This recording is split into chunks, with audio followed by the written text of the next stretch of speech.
Bien salut tout le monde, aujourd'hui on se retrouve pour une nouvelle vidéo et aujourd'hui on va parler slipper. Déjà pour ceux qui ne connaissent pas ce que c'est un slipper, non ce n'est pas un crabe, mais c'est bien une voiture. Et le slipper est une culture à part entière. Donc premièrement on va se concentrer sur qu'est-ce qu'un slipper.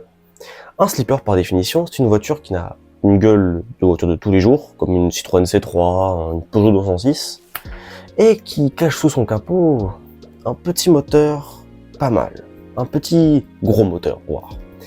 Et du coup, on va voir aussi pourquoi les gens aiment les slippers. Les gens aiment les slippers, je pense, parce que c'est vraiment une voiture de la vie de tous les jours. C'est n'importe quel Renault Laguna, Peugeot 406 et autres merguez comme ça. Et en fait, sous le capot, t'as vraiment un gros moteur. Et je pense que c'est ce principe-là que les gens aiment beaucoup. Le fait d'avoir un gros moteur dans une caisse qui paye pas de mine, où t'as l'impression que c'est vraiment autour de monsieur, madame, tout le monde, et qu'au final, en dessous, t'as 300 chevaux. Et tous ceux qui viennent de rigoler à ce chiffre, 300 chevaux, dans une caisse qui paye pas de mine, t'as intérêt à avoir peur. Donc, on va s'intéresser, premièrement, sur l'essence d'un slipper. Qu'est-ce que fait un slipper? Donc, je vais citer, déjà, premièrement, 3 slippers pour vous montrer des exemples de plusieurs slippers qu'il peut y avoir. Pour montrer que c'est pas limité à une catégorie de voiture. La voiture que je vais vous parler, c'est le Peugeot 806. Et là, vous vous dites, pourquoi il me parle d'un putain de monospace, ce gros con? C'est pas compliqué. Peugeot 806, il a eu un moteur qui était bien costaud sa mère. C'était le 4 cylindres 2,5 litres TCT. Ce petit moteur, tu peux te dire, ouais, moteur essence basique, pas mal de couple, un petit turbo, pourquoi pas. Ben, ce moteur, de mémoire, doit faire dans les 120 chevaux, donc tu te dis, ouais, 120 chevaux, 2,5 litres, ouais, pas trop ouf. Et ben en fait, le TCT avait un avantage, c'est que reprogrammable, tu peux sortir facile 220 chevaux, avec une petite config, et tout. 220 chevaux dans un monospace. 220 chevaux dans une brique, dans un utilitaire. Donc ouais, ça c'est un type de slipper que j'apprécie beaucoup, c'est le monospace. Il n'y en a pas eu beaucoup des monospace slippers, hein. Tous les monospaces avec 2,5 litres TCT et autres, que je citerai plus tard dans la vidéo. Autre type de slipper, on va partir plutôt sur les berlines. En berline, je peux vous citer la Lancia Thema 832, celle-là elle est cool. En gros, c'est déjà, premièrement, Lancia Thema 832, contexte. Lancia Thema, du coup, tu as une petite berline basique, avec des petits moteurs basiques pour venir titiller les séries 5 BM, rien de fou. Mais du coup, pour aller titiller les séries 5 BM, il faut quelque chose de sportif, notamment pour aller titiller la M5. Et de son vivant, Enzo Ferrari a fait beaucoup de voitures. Des voitures incroyables, magnifiques. Et la dernière qu'il a réalisée, c'est la Lancia Thema 832. Une berline Fiat. Pour Enzo Ferrari. Donc, alors déjà, on va s'intéresser sur le moteur. Qu'est-ce que c'est le moteur? C'est un V8 italien Ferrari. Un V8 Ferrari. C'est la classe. Pourquoi 832? Car 8 cylindres, 32 soupapes. Et ouais. Donc, c'est un V8 Ferrari qui était équipé sur les Ferrari de l'époque, de mémoire de 88 GTO, je crois. D'ailleurs, de 88 GTO, autre Ferrari. Je suis pas un gros fan de Ferrari, donc je les connais pas trop. Mais du coup, on a un V8 Ferrari qui sonne incroyablement bien. Dans un luxe incroyable, il y avait le combi téléphone. Il y avait le téléphone dans les années 80, les gars. Tu avais ton téléphone, tu prenais là, oh là, tu parlais tout tranquille, tu prenais tes rendez-vous, par là. Là, c'était ma 832, une caisse de fou. Et du coup, ça revient sur une grosse berline. Et dernière catégorie de slipper, pour moi c'est le slipper, peut-être pas ultime, mais le slipper que tu vois pas venir. Et là, je parle d'une catégorie que beaucoup de gens détestent, dont moi, les SUV. Alors, des SUV slipper, vous allez me dire, oui, il y a un Urus. Oui, mais un Urus c'est pas slipper. Un Urus t'as des gros pare-chocs, t'as une ligne d'échappement folle, tu l'entends arriver quoi. Alors qu'un Ford Kuga 2,5 litres T, tu vois pas arriver celui-là. 5 cylindres en ligne, 2,5 litres T de Ford Focus RS, dans un truc qui ressemble à rien. Je sais pas comment dire ce truc, ça ressemble à rien. qu'on avait un gros moteur dessus. Alors cette catégorie est assez rare. Donc il n'y a pas eu beaucoup. Il y a eu il y a un Mazda CX-3 je crois et le Ford Kuga. Après je connais pas trop d'autres, des vraiment sleepers qui ont vraiment une gueule, pas de gros trucs, qui n'ont pas un blason prestigieux. Genre parce que en soi on peut très bien mettre dans ces catégories le Range Rover, un Zvad, un Range Rover Zvad ou alors un Porsche Cayenne première génération. Ouais, mais c'est pas vraiment un sleeper, quoi. T'as marqué Porsche sur le capot, t'as marqué Land Rover, t'as tout le cuir, le luxe et tout, mais quand tu vois un Land Rover arriver, tu t'écartes, alors qu'un Ford Kuga. Un Ford Kuga, les gars. C'est une double, Ford Kuga. Donc, voilà, c'est, pour mettre en catégorie, on avait ces 3 catégories de sleepers. Maintenant, on va partir sur, je vais citer différents sleepers, et je vais vous montrer du coup qu'est-ce que fait les sleepers selon les époques. Donc on va commencer par notre époque à nous. Y a-t-il des sleepers dans notre époque? Alors, je dirais pas tellement. Il y en a, mais pas tellement. Donc, côté sleeper, on se parlait d'électrique. Voilà, c'est les nouvelles technologies, les performances. Donc je vais parler d'électrique. Oui, ne m'engueulez pas, on va parler d'électrique. Donc, de Tesla. Voilà, on va parler de Tesla, je suis désolé. Mais Tesla sont faiseurs de sleepers. C'est-à-dire quand tu vois une Tesla dans la rue, tu te dis c'est quoi cette dope qui électrique finalement. Tu te dis c'est une berline électrique, sans grande prétention. Mais au final, tu peux tomber sur une Tesla modèle S Plaid avec presque 1000 chevaux, 4 roues motrices. Et là, ça commence à piquer sérieux. Un 0 à 100 abattu en même pas 2 secondes. C'est un monstre. Donc oui, c'est un sleeper. Car tu ne vois pas arriver ça. Malgré que c'est une Tesla. C'est une électrique. Voilà. Après en VMAX, je sais pas trop ce que ça donne, mais je sais pas trop si c'est bien. Pareil, une autre caisse qui fait pas mal sleeper, parce que j'aime beaucoup, c'est la 508 PSE de chez Peugeot. Alors, la 508 PSE, 2.1 n'est pas ouf, avec un 1 litre de PureTech hybridé qui est une daube infâme apparemment. C'est 1 litre de PureTech, globalement faut fuir. Si c'est pas bien entretenu, même juste de base, c'est pas ouf. Beaucoup de problèmes dans ce moteur. La chaîne qui trempe dans l'huile, enfin, beaucoup de trucs, voilà. Mais le problème de la 508 PSE, c'est qu'elle a pas un très bon châssis, et qu'apparemment c'est pas fun à conduire à cause de l'hybridation bizarre ou le moteur pas ouf. Donc 508 PSE, c'est pas vraiment un sleeper, c'est plus une berline confort. Voilà, vraiment quelque chose de pas très intéressant finalement. Donc je pense que pour notre génération actuelle, il n'y a pas beaucoup de sleepers. Il n'y en a pas beaucoup. Il y a des voitures qui ont de la gueule, ça c'est sûr, que ce soit en électrique ou en thermique. La Honda i, j'en suis complètement fan, j'adore cette petite voiture, cette petite bouille incroyable. Ou en thermique, avec la GR86 qui est très jolie. Mais il n'y a pas trop de sleepers. Pour moi, l'essence des sleepers arrive vraiment dans les années 2000. Mais d'abord, c'est les années 2010. Année 2010, sleeper, il y en a eu pas mal. L'Opel Insignia OPC, premièrement. Un V6 qui crache beaucoup de chevaux, je sais pas exactement combien, peut-être dans les 300 chevaux, dans une transmission intégrale 4 motrices. Tu peux l'avoir en traction aussi, mais voilà. Donc 300 chevaux dans une Opel Insignia, ça commence à bombarder sévère. Bon, surtout que c'est une Opel, quoi. Vraiment, tu vois passer une Opel, tu fais ouais. C'est une voiture basique que tout le monde a déjà vu une fois dans sa vie. Et en fait, sous son capot se cache un moteur habile et plein de malice. Un V6. Et là, tu mets à l'amende tout ce qui bouge. Une reprogrammation, t'atteins 360 chevaux. Et là, bah, frère, t'as un missile sur roue, littéralement. J'ai pas d'autre moyen de définir ça. C'était un missile. C'était juste un missile. Dans la même veine, les années 2010, Peugeot faisait encore des sportives intéressantes. Et du coup, bah, pourquoi pas parler de la 308 GTI finalement. Alors, vous allez me dire, ouais, mais la 308 GTI, elle a une gueule un peu sympa. Ouais, mais la plupart des 308 GTI que vous avez vu, les gars, c'était des 308 GT Line qui a les mêmes jantes, peut-être pas la même ligne d'échappement, mais le même échappement globalement, même intérieur, même pare-choc, même couleur. C'était une GT Line, quoi. Mais en GTI, c'est déjà plus rare. Une 308 GTI, alors oui, tu as le 1,6 litre VTI ou THP, de toute façon c'est les deux mêmes merdes, voilà. Mais t'as quand même presque 300 chevaux dans une 308 2.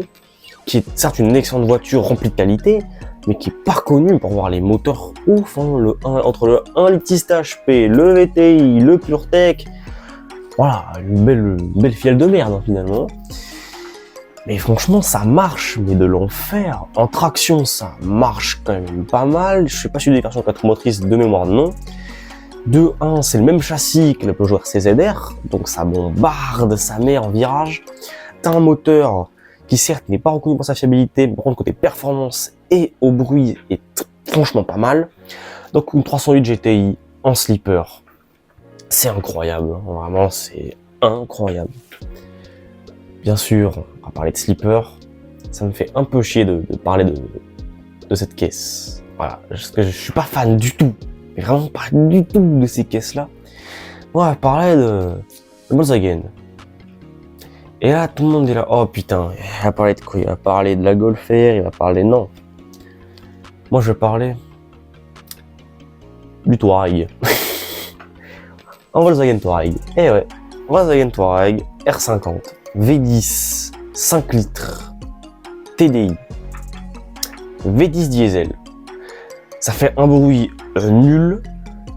Par contre, t'as un couple d'enculés. Ça a un couple le truc, mais infernal. T'arraches tout le monde sur la route. C'est incroyable. Alors, si tu le prends en gris, en blanc, en noir discret, ça va. Tu prends en bleu électrique. Non, parce qu'en bleu électrique, frérot, voilà quoi. Non, franchement, ce truc, je sais pas comment ils ont pu sortir ça en fait en premier degré. Genre ils se sont dit aux gens faire un Touareg, un V10 diesel 500 chevaux. Bah oui. Après, c'est pas mal, hein. Ça marche pas mal fort apparemment. Donc on va revenir dans les années 2000 maintenant. Années 2000, là c'était la joie du sleeper. Frère, t'avais presque que ça. C'est une dinguerie. Et on va parler de fin 2000, hein, notamment avec les BMW 550i GT. Donc c'est moche, c'est pas beau. Mais t'as un V8 4 litres 4 biturbo, 2 M5. Bon, là je triche un peu, c'est plus l'année 2010, c'est que j'ai oublié de la caler, donc je la cale là, ouais, tiens. Donc c'est un V8 4 litres 4 biturbo qui arrache tout sur sa route dans une gueule de merde possible.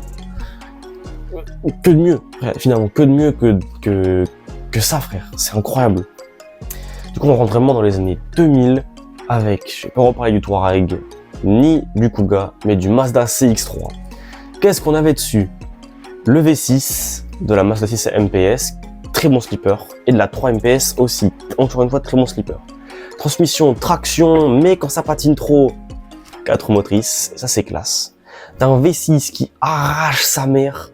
Il y a une vidéo qui traîne, j'essaie de la retrouver, où t'as un Cayenne Turbo S qui se fait foudroyer le fion par un CX-3. Et je trouve ça magnifique que Mazda s'est dit, bon, on fait plus de rotatif, ok. Bon, ils avaient encore les RX-8, mais il était en fin de vie. On fait plus de rotatif, ok. Mais on veut montrer qu'on est encore là sur le game de la sportive. Du coup, ils ont sorti une Mazda 3 MPS qui a un putain de châssis, certes une traction qui patine beaucoup, mais un V6 de fou. Une Mazda 6 MPS qui est juste une Laguna avec un V6 qui crache sa mère. Et un Mazda CX-3, un SUV 2.1 qui est pas très beau, mais qui possède surtout un V6, frère. C'est une dinguerie. C'est le même V6 qu'il y a dans les Ford Mustang EcoBoost maintenant, qui sort plus de 320 chevaux. Donc c'est vraiment énervé. Donc un Mazda CX-3, franchement ça me fait rire ça. Prochain sleeper des années 2000, comment passer à côté de la Volkswagen Passat W8. Pourquoi la Passat W8? J'en vais vraiment parler de n'importe quel autre sleeper. De 1, parce que c'était la voiture de Sylvain Lévy de Villerequin. Donc je trouve ça assez drôle. Et puis surtout qu'on a un W8 turbo. Et c'est un semi-moteur de Bugatti Veyron. Et ouais. Alors, déjà, pour ceux qui ne connaissent pas, c'est quoi W? L'architecture W chez Volkswagen est une architecture qui est apparue avec le moteur VR6. Le moteur VR6, en gros, vous avez un V6, un 6 cylindres en ligne, un VR6. En gros, le VR6, c'est, au lieu que ce soit trop écarté et d'avoir deux culasses, on rapproche les cylindres. Du coup, ça fait qu'on a qu'une culasse. Ça marche que pour le VR6. C'est-à-dire qu'on a le W8, où du coup, t'avais tes 4 cylindres, et là, t'avais tes 4 cylindres. Mais en gros, c'est des cylindres plus rapprochés pour que ce soit beaucoup plus compact. Ça fait notamment qu'on peut faire des W16 qui font même pas la taille d'un V12. Et ça, c'est très bien. Et du coup, ça donne aussi un petit bruit un peu, à l'oreille un peu sympa. Hein, quand vous comparez le bruit d'une Passat VR6 ou d'une Bora VR6 à une Mazda 6 MPS, c'est pas la même du tout, ça sonne pas du tout pareil. Du coup, la Passat W8, de 1, t'as un bruit de fou furieux, une ligne d'échappement de fou furieux, mais une gueule de Passat. Tu mets un logo TDI à l'arrière, tout le monde croit que t'es une Passat normale, alors que t'es en V8 turbo, qui fait mal au cul. C'est incroyable cette caisse. De mémoire, c'est propulsion, donc ça envoie sa mère. Ce truc chiant, boîte automatique à éviter. Boîte manuelle, c'est oui, entièrement en boîte méca, Passat W8. Oh là là là là là là, quelle pépite. Et puis t'as tout le luxe Volkswagen des années 2000, c'est-à-dire siège en cuir chauffant et tout mon cul. C'est incroyable, alors que c'est une Volkswagen, hein, faut pas oublier. Mais ça, je vous raconterai peut-être un jour dans une vidéo où Volkswagen des années 2000, on dit vas-y on va faire une marque premium de fou furieux, Audi ça va devenir incroyable et tout. Résultat aujourd'hui Volkswagen, je vais rien dire, je vais me faire des ennemis sinon. Non mais franchement la Passat W8, excellent slipper. Alors oui, je présente pas beaucoup de slippers dans cette vidéo, pour une raison que la vidéo va pas durer 40 minutes, voilà. Sinon ça va être un peu long, donc on va abréger. Les années 90, c'était pour moi les slippers les plus cons et fous à la fois. Et notamment deux régions qui se battaient la gueule. On avait les Suédois et les Japonais. Et là, entre les Suédois et les Japonais, t'avais le Volvo 850R, Saab 9.3 Turbo, versus t'avais des Toyota Shaiza, je crois, je sais plus du tout le blast que ça avait ça. Il y avait des 6 cylindres, 1 JZ ou 2 JZ, des... Oh là là, là je t'en mets des chevaux, oh yo yo yo yo, ça faisait des batailles de fou frère. Du coup, je vais me concentrer sur quelques-unes de ces caisses. La première, ça va être la 850R ou V60R ou 850 T5. Oui, il y a eu 3 noms. Le 850R, c'est pas compliqué, c'est une brique Volvo, 5 cylindres de litre 5. Voilà, 2 litres 5 turbo, presque 300 chevaux, dans une caisse traction avec un châssis pas ouf et une boîte auto 4 vitesses. C'est fou en fait, je sais pas comment ils se sont dit, ça peut être marrant de faire ça. Et c'est marrant justement, mais t'as pas de châssis, le châssis est inexistant, la traction elle est dégueulasse. Mais c'est tellement drôle d'avoir une Volvo 5 cylindres frère qui fait le 0 à 100 en 5 secondes. T'as une brique frère, t'as un break, t'as l'équivalent d'une Laguna. C'est incroyable. Avec ce petit moteur du coup, ils ont réussi à développer pas mal la voiture, qui a fait vraiment... à son apogée, la V70R, qui est pour moi la meilleure Volvo, je trouve. Dernière vraie Volvo, avec un break qui sort presque 320 chevaux. Je veux ça, frère. C'est incroyable. Une caisse magnifique, folle, qui a un intérieur plus luxueux, sécurisé, parce que Volvo sont les rois de la sécurité. Vraiment, t'as une caisse qui te permet d'être en sécurité, d'aller faire du circuit, parce qu'en 70R, le châssis était retravaillé. Ça, t'as une traction qui patine un peu, mais avec 320 chevaux, t'as de quoi arracher pas mal de gueule. C'est fou, en fait. C'est juste fou. Et dans la même veine, les Saab 9.3 Turbo. Saab, marque oubliée, pionnière de l'industrie de la sécurité en automobile. Une marque qui a su innover dans tous les sens du terme, qui a réussi à montrer au monde automobile que c'est pas parce qu'on a un moteur pourri qu'on peut rien en faire. La preuve, ils ont eu des 4 cylindres Triumph qui étaient réputés pour une merde totale, qu'ils ont réussi à faire triompher. Tu l'as. Non mais franchement, faudra que je vous parle de Saab un jour. Une marque, mais incroyablement folle. C'est incroyable. Donc, revenons à la Saab 9.3 Turbo. Donc, cette Saab 9.3 Turbo avait un 4 cylindres turbo qui était juste incroyable. Tu prenais presque 230 dans une Saab et là tu commences à te chier dessus, je pense. Hein. T'as un bon châssis, t'as une gueule de fou parce que c'est une Saab, intérieur Saab donc luxueux au possible. Parce que la philosophie de Saab, c'est qu'un automobiliste en sécurité est un monoautomobiliste bien installé. C'est pour ça que c'est eux qui ont mis les sièges chauffants, sièges ventilés, qui ont fait... Ils ont fait tellement de trucs Saab. Faudra que vraiment je vous parle de cette marque un jour, elle est folle. Assez de parler de suédoise et retour chez les Français. Et oui, on va parler de japonaise, désolé. Et chez les Français, années 90, Citroën. normalement vous avez tous les indices pour trouver quel caisse je veux parler. Et c'est pas la Xantia V6 Activa. Pourquoi Parce que on en parle tout le temps. C'est bien pour ça que je dis pas Xantia V6 Activa. Car moi, la caisse que je vais vous parler, c'est une XM V6 multimédia. Il doit avoir à peu près 20 exemplaires. T'as le bon vieux V6 PRV, le magnifique V6 PRV qui est une... ouais. Alors côté performance, t'attends pas un truc de fou. Par contre, côté châssis, t'allumes tout le monde. C'est pas compliqué, t'allumes tout le monde. En fait, c'est pas compliqué. Les années 90, les Français étaient supérieurs en termes de confort et de châssis, comparé aux Allemands qui étaient supérieurs en termes de performance. C'est pas compliqué. Après, les Français, voilà, avec la C6 et la 607, je vais vous en parler un jour de ces caisses, mais c'était des daubes. Et les Allemands, après, ils sont partis dans leur délire là, de fou furieux. Mais revenons à la XM. Cette petite XM a un châssis de fou, suspension hydractive 2, ce qui donne un châssis incroyable, une suspension incroyable, un confort incroyable. Évidemment, un moteur. Alors, moi, si je devais prendre une XM Sleeper, j'aurais pris un TU. TU, donc architecture moteur de chez Peugeot, donc c'est le moteur essence de l'époque. Mais pas un V6, parce que le V6 PRV, il était pas réputé performant. À part dans certaines caisses, donc je n'ai pas encore parlé. Mais voilà, une XM, ça marche fort même. En virage, t'arraches tout le monde. Haute française des années 90, malheureusement, pas de Peugeot, peut-être un jour, mais on va parler d'une Renault. Et Dieu sait que j'aime pas beaucoup Renault. On va parler de la Mégane coupée. Tout le monde s'attendait à aller que je dise la Safran biturbo. Non, la Mégane coupée. Donc qui a été illustrée fin 90, début 2000. Alors, la Mégane coupée, par où commencer? Donc, de 1, t'as le meilleur châssis de l'époque, je pense, honnêtement, voilà. Dites-moi dans les commentaires si vous préférez les autres, les Peugeot ou autres.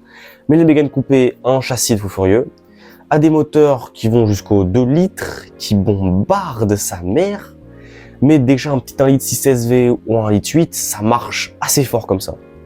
La Mégane coupée, franchement, c'est juste incroyable, châssis de fou, gueule franchement pas ouf, hein, on dirait vraiment juste une Mégane première génération qui est pas belle, avec un petit arrière quand même un peu sympa. Tu mets un petit aileron, prépa châssis et tout, et là t'as une pistarde, oh là, t'arraches tout le monde sur circuit, sauf ceux qui ont le châssis que toi, forcément, mais pas les golfers.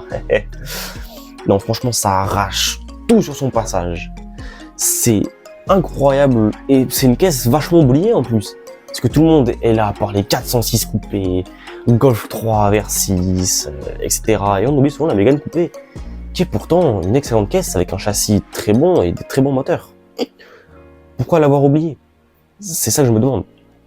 Bon, surtout ces slippers incroyables. Cette vidéo s'arrête là. Dites-moi si vous voulez un épisode 2, parce que j'ai bien aimé faire cet épisode. Donc, du coup, je vous dis au revoir. À la prochaine. Passez une excellente journée. Et allez, ciao, c'était Erevi. À la prochaine.